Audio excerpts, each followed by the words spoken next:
तारीफ करते थे, सराहते थे। आज देखा यही गया कि 1 मिनट के लिए मुश्किल से दलाइल दिए खैबर पख्तूनख्वा के अटॉर्नी जनरल ने, और 55 मिनट तक मुअज़्ज़िज़ जज हजरात ने मशवरा किया यह फैसला करने के लिए कि लाइव ब्रॉडकास्ट कराई जाए कि ना कराई, जबकि 4-1 से फैसला हुआ। वाज़े हो गया कि जस्टिस अतहर मिनुल्लाह ही एक थे जो इस हक में थे कि लाइव ब्रॉडकास्ट हो, लेकिन 55 मिनट में भी उनको मनाया ना जा सका, उनको राजी ना किया जा सका। आपकी नजर में सर, आप अग्री करेंगे कि आज ये भरम खत्म हो गया कि काजी फायज ईसा साहब हर चीज लाइव दिखाना चाहते हैं, ट्रांसपेरेंसी प्रमोट करना चाहते हैं?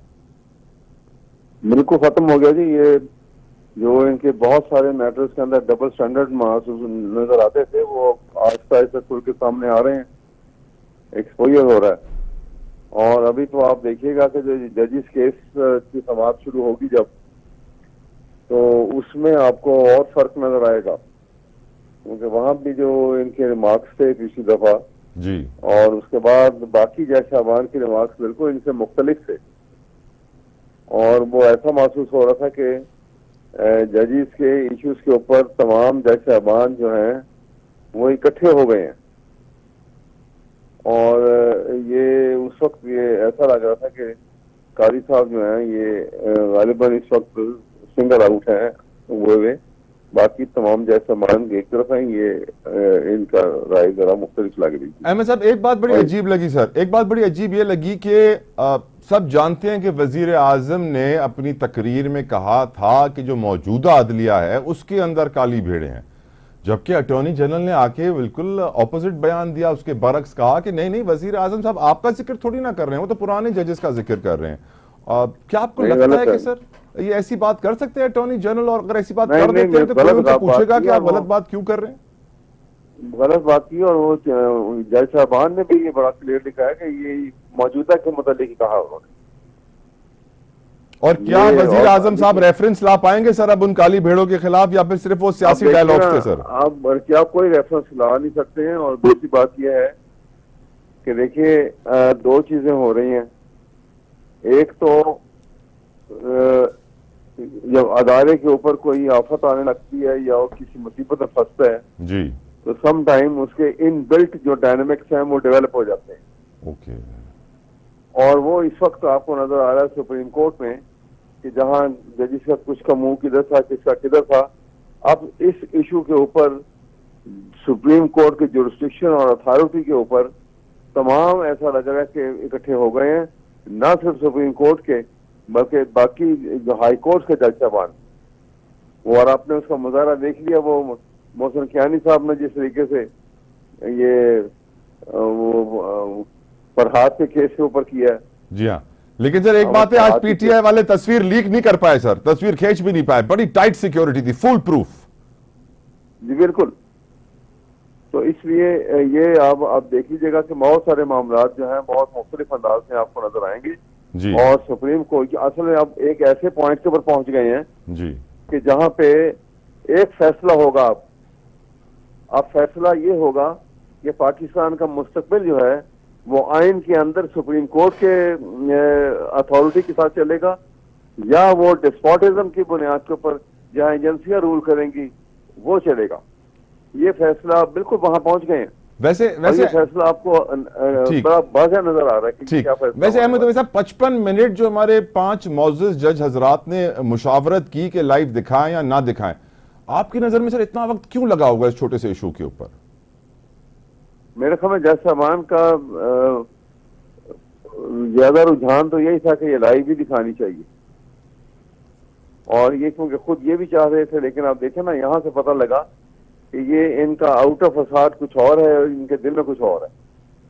ठीक सर, आज एक बड़ी अपडेट ये भी है सर कि आज मुकालमा हुआ बानी पीटीआई इमरान खान का चीफ जस्टिस ऑफ पाकिस्तान से, और यकीनन उस मुकालमे का नतीजा ये हुआ कि चीफ जस्टिस ऑफ पाकिस्तान ने जो वकला हैं बानी पीटीआई इमरान खान के, उनको उनसे मिलने की इजाजत दे दी ताकि वो दलाइल देने के लिए तैयारी कर सकें।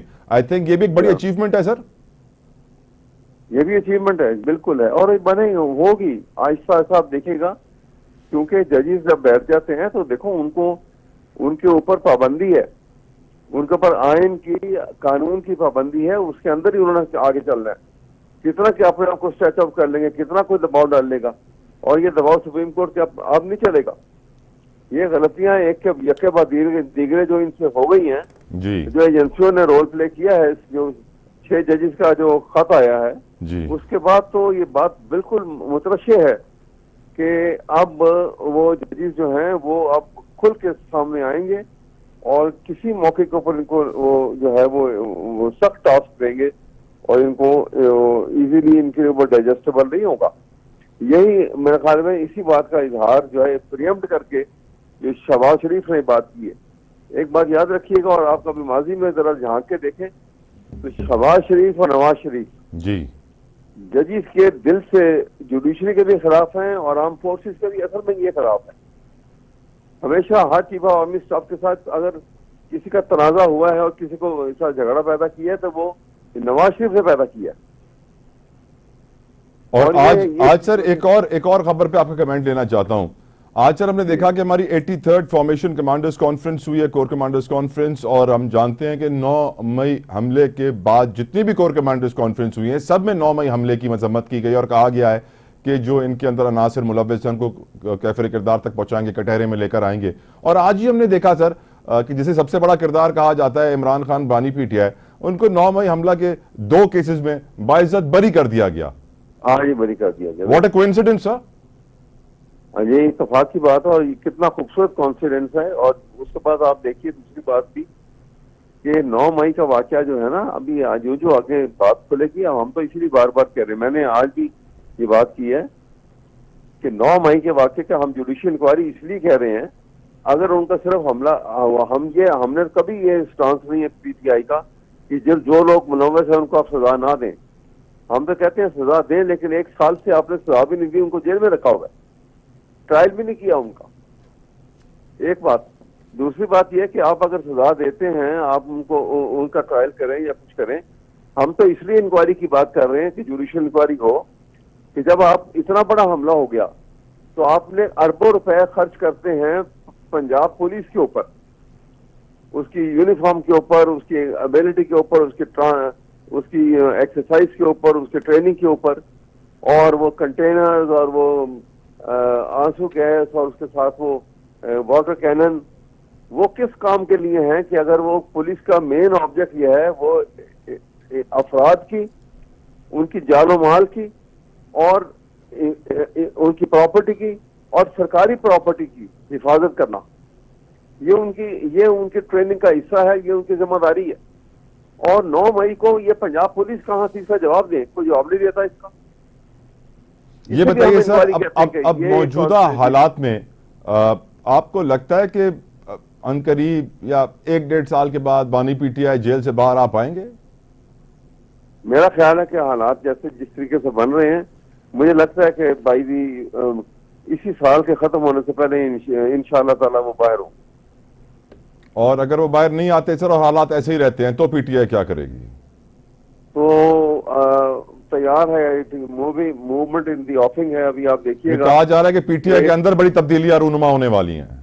मैं आपको बताऊं, तब्दीली के अलावा आपको एक बताऊं कि एक बहुत जबरदस्त किस्म की एक रैली निकलेगी जिसमें पाकिस्तान भर के पीटीआई के तमाम इलेक्टेड मेंबर, सेनेट से लेके नेशनल असेंबली और पंजाब और सूबाई असेंबलीज के, वो उस रैली के अंदर पूरे के पूरे भरपूर शरीक होंगे।